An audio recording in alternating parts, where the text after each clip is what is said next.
de hoje, que tem por base a Epístola aos Efésios, capítulo 4, versículo 25 até o 27.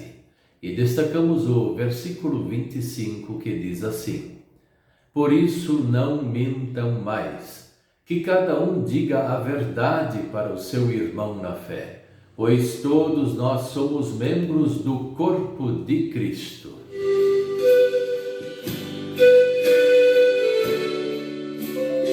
O tema de hoje é como vive um cristão.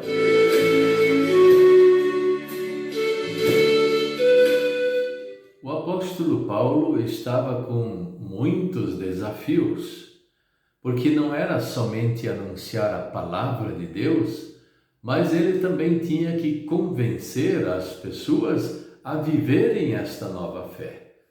Porque eles estavam acostumados a mentir, a enganar, fazer coisas inconvenientes, coisas que eram proibidas por Deus. Deus tinha dado os 10 mandamentos e eles não respeitavam nenhum desses mandamentos.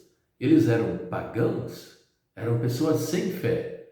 E agora eles eram cristãos. Então tinham que começar a falar para eles o beabá, os mínimos detalhes de uma vida cristã. E aí então vem essa expressão, mas o texto é maior do que somente esse parágrafo. Mas nesse parágrafo está escrito algo que é muito importante para nós também: não mentir. Muita gente fica mentindo. Mentem na maior cara de pau. E só lamentam as coisas quando são descobertas. Então entram em desespero e fazem um monte de coisa. Mas a mentira, ela não deve ser praticada. Então o apóstolo Paulo, ele fala assim: vocês eram acostumados a fazer isso, agora não pode mais, parem com isso, que agora vocês sabem que isso é pecado contra o Senhor. Então não mintam, ou então falem somente a verdade. E é necessário nós também pensarmos em nossa vida desta forma. Nós não podemos mentir. Isso não faz parte da vida cristã sermos uns mentirosos. Porque o pai da mentira não é Deus, é o diabo. E nós não temos nada a ver com ele. E o texto continua dizendo assim: cuidem para não dar oportunidade para o diabo. O diabo só fica esperando as pessoas caírem na vontade de mentir, porque a mentira, como também todos os pecados que existem, eles começam tudo numa coisa só, chamada desejo. A pessoa tem o desejo de mentir, a pessoa tem o desejo de cometer um pecado. Então, antes de fazer as coisas, o pecado está no desejo. Desejar fazer aquilo que não se deve fazer.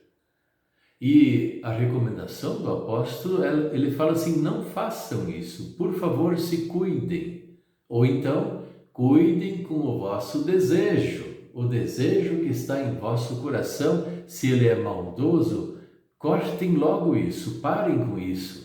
E no lugar, coloque um desejo da palavra, desejo de amor, desejo da verdade, desejo de coisas que são de Deus.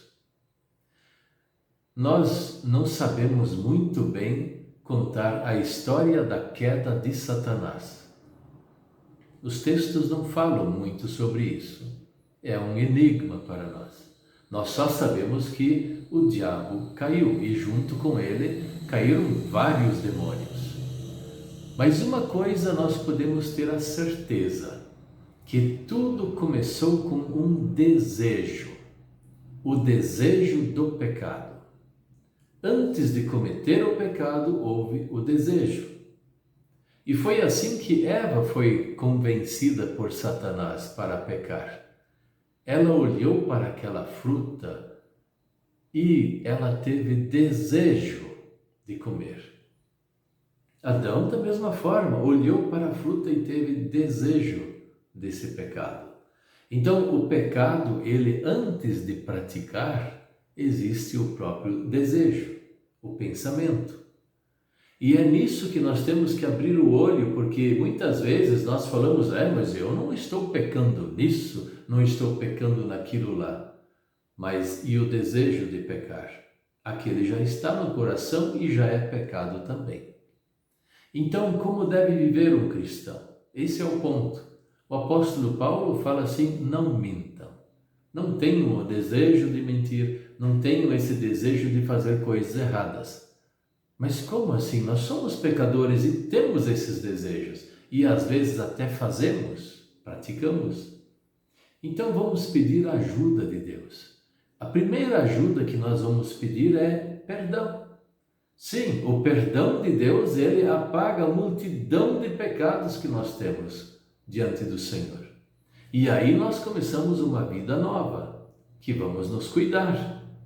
Mas, infelizmente, vamos cair nisso ou naquilo lá. Novamente, nós pedimos o perdão de Deus através de Cristo e Deus apaga o nosso pecado e nós podemos começar de novo. Sempre começar de novo. E o Senhor nos abençoa. Então, é sempre uma nova vida. Uma vida que começa sempre a partir do perdão. Mas já começou lá atrás pela fé. Quando Deus nos deu a fé, já iniciou esta vida nova junto com Deus. Mas ela é massacrada, é interrompida a cada instante por causa do pecado. E assim, ao recebermos o perdão, nós temos novamente sempre a nova vida com Cristo e vivemos esta vida. Então é assim que vive o cristão. Ele vai ter as mesmas tentações dos outros, ele vai ter até os mesmos desejos do pecado, mas ele vai pedir ajuda ao Senhor. Senhor, me ajude, eu não quero pecar. E Deus vai ajudar. É uma certeza que nós temos. E o apóstolo Paulo fala isso. Entregue o caminho ao Senhor. Os salmos falam disso. Buscai em primeiro o reino de Deus e as outras coisas vão ser acrescentadas. Podemos confiar no Senhor.